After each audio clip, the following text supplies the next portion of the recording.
నాకు ఇబ్బంది ఏమీ లేదు. కానీ ఆఫ్టర్ ఇక్కడ ఏం జరిగిందనే విషయం కూడా మీకు తెలియాలి.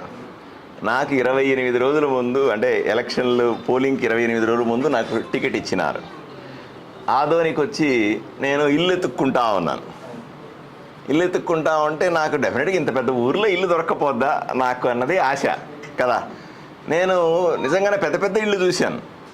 నాకు అనిపించింది ప్రజలు రావడానికి వీలుగా ఉండేలా కొంచెం పెద్ద ఇల్లు తీసుకోవాలా అనే కోరిక ఉండేది. పెద్ద ఇళ్ళు ఉన్నాయి, ఖాళీ ఉన్నాయి. నేను వెళ్ళి పొద్దున్నే ఇంటిని చూడడానికి వెళ్తాను, ఇల్లు చూస్తాను. వాళ్ళు ఓనర్లు సరే అండి భలే వచ్చాడండి అంటే వాడు రెంట్ ఏదో చెప్తారు. సరేనండి నేను సాయంకాలం అడ్వాన్స్ తీసుకొని వచ్చి డబ్బులు ఇస్తానని చెప్తాను. మళ్ళీ సాయంకాలం డబ్బులు అడ్వాన్స్ తీసుకెళ్లేసరికి బాబు మేము మీకు ఇల్లు ఇవ్వము అని చెప్తారు. మాకు ఆయన ఫోన్ చేశాడు, వాళ్ళ అబ్బాయి ఫోన్ చేసినాడు, నీకు ఇల్లు ఇవ్వము అని చెప్తారు.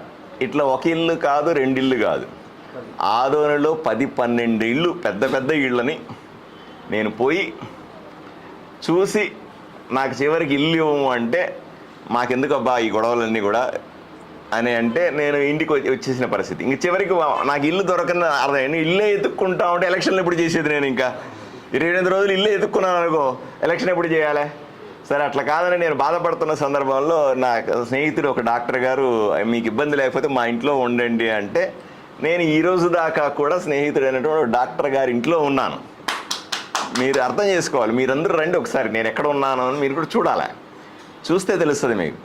ఒక చిన్న రూము, దానికి ఒక చిన్న బాత్రూమ్, ఇంతే నేను ఇప్పుడున్న నివాసం ఉన్నటువంటి ఇల్లు.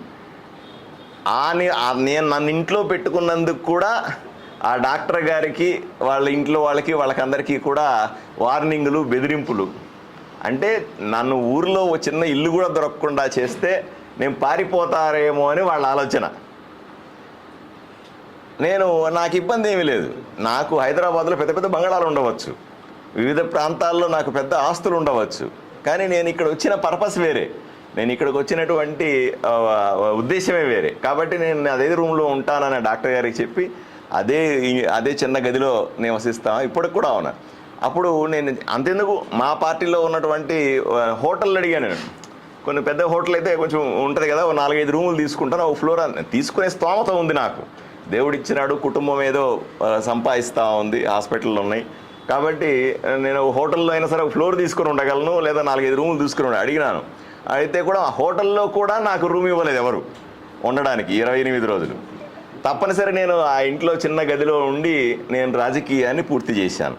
అంటే నాకు అనిపించేది చాలాసార్లు, ఈ ఊర్లో నాకు ఇల్లు ఇవ్వడానికి కూడా ఇంత భయపడతా ఉన్నారు. నేను ఇల్లు తీసుకోవడానికి వెళ్తే ఫోన్లు వస్తూ ఉన్నాయి, వాళ్ళకి బెదిరింపులు వస్తూ ఉన్నాయి. అరే ఈ పరిస్థితుల్లో ఉంది ఏంటి ఈ ఊరు అని నేను ఏ రోజు కూడా కోపం తెచ్చుకోలేదు. ఈ ఊరి మీద నిజంగా నాకు చాలా బాధ వేసింది కూడా. అరే నిజంగా వాళ్ళ పరిస్థితులు అంటే చాలామంది ఆలోచన ఏంటంటే వారసారి ఇప్పుడే వచ్చినాడు, ఈ బీజేపీ ఆడాడు గెలుస్తాడా లేదా ఈ సంగతి తెలియదు, వీడు పొరపాటున ఓడిపోతే మా పరిస్థితి ఏంది, మళ్ళీ బెదిరింపులు, మళ్ళీ మా మీద దాడులు గీడులు అని అనుకొని ఉండొచ్చు. నాకు తెలియదు ఆ విషయాలన్నీ కూడా.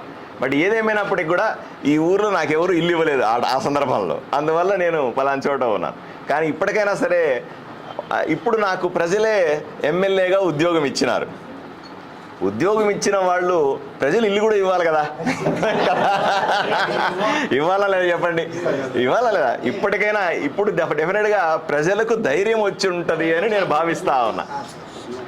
ఇప్పటికైనా సరే బెదిరింపులు లేకుండా, దౌర్జన్యాలు లేకుండా నన్ను అకామిడేట్, నాకు ఇల్లు ఇస్తే ఎవరు ఏమనరు, ఇల్లు ఇస్తే పార్సాది పర్లేదు అనే ఆలోచన ఆదోని ప్రజలకు వచ్చి ఉంటుంది అని నేను భావిస్తా ఉన్నా. కాబట్టి దయచేసి మీ ద్వారా ఆదోని ప్రజలకు చెప్పేది ఏంటంటే నాకు ఇల్లు అద్దెకి ఇవ్వండి. ఫస్ట్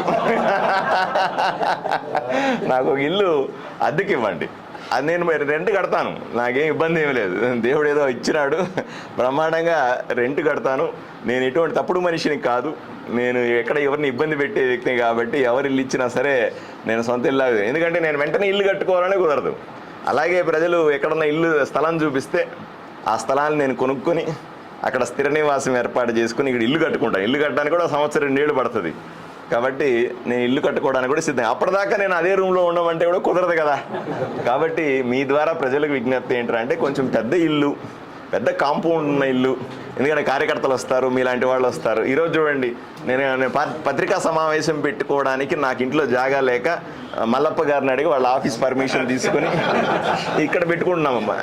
నా పరిస్థితి అది. ఈరోజు మరి పేరుకి ఎమ్మెల్యే అయినప్పటికీ కూడా నా పరిస్థితి ఎక్కడో చూడబోయి, ఈరోజు జనాలందరూ వచ్చి నన్ను అభినందిస్తానన్నారు. ఆ కళ్యాణ మండపాన్ని రెంట్కి తీసుకొని ఆ కళ్యాణ మనకు రెంట్ కట్టి ఈ రోజంతా అక్కడ పెట్టి అక్కడ భోజనాలు పెట్టాను నేను. కాబట్టి ప్రజలు ఈ రోజుకైనా సరే నన్ను విశ్వసిస్తారని, నాకు ఇల్లు ఇస్తారని, నేను ఇల్లు కట్టుకోవడానికి స్థలం నాకు అమ్ముతారని నేను భావిస్తా ఉన్నాను. 2009లో కాంగ్రెస్ ప్రభుత్వం నిర్మించిన ఇల్లు ఇవ్వలేదు సార్ బీదర్లో. అయితే 2014లో టీడీపీ ప్రభుత్వం టిట్కో ఇల్లు నిర్మించింది, అవి ఇవ్వలేదు సార్. ఇప్పుడు గత ప్రభుత్వం జగనన్న ఇల్లు నిర్మించింది, వాటిని ఈ ప్రభుత్వంలో మీరు ఎమ్మెల్యేగా సారథ్యం ఉండి వాటిని పేద ప్రజలకు ఇవ్వబోతున్నారు, లేక అవి ఆదర్శంలో ఉండబోతున్నారు? అయ్యా, ఇళ్ళు ఇచ్చేది పార్టీలు కాదు, గుర్తుపెట్టుకోండి. ఇళ్ళు ఇచ్చేది ప్రభుత్వం. ఎవరి డబ్బు ఇదంతా కూడా? ప్రజల డబ్బే. ప్రజల డబ్బుతో ప్రజలకు ఇల్లు ఇవ్వడానికి పార్టీ ఎందుకండి?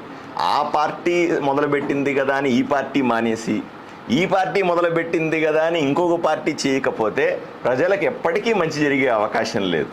నేను అటువంటి కక్షా రాజకీయాలకి నేను వ్యతిరేకం.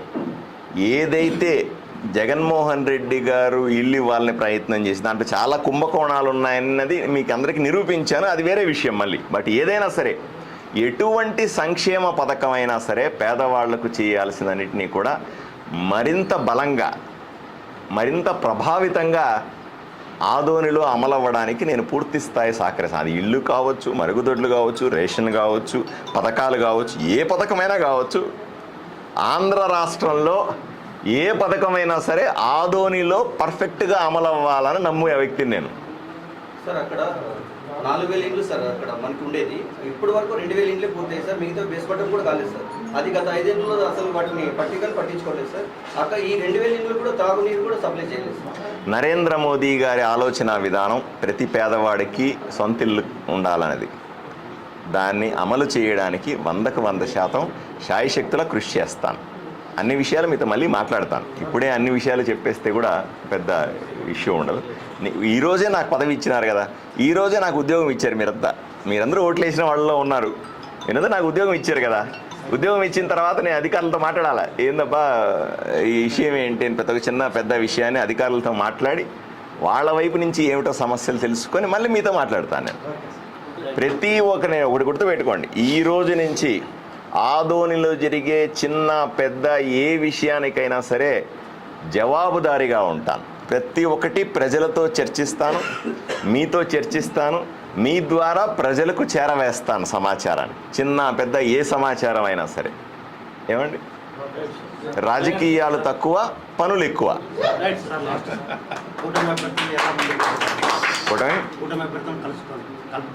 ఏమా ఇప్పుడు బాగానే ఉన్నాం కదా మేము. మామతి ఎందుకు గొడవలు పెడతారు స్వామి? ఇదేం ఆలోచన మీకు? ఏమప్పా ఇట్లాడారు? అట్లా కాదు.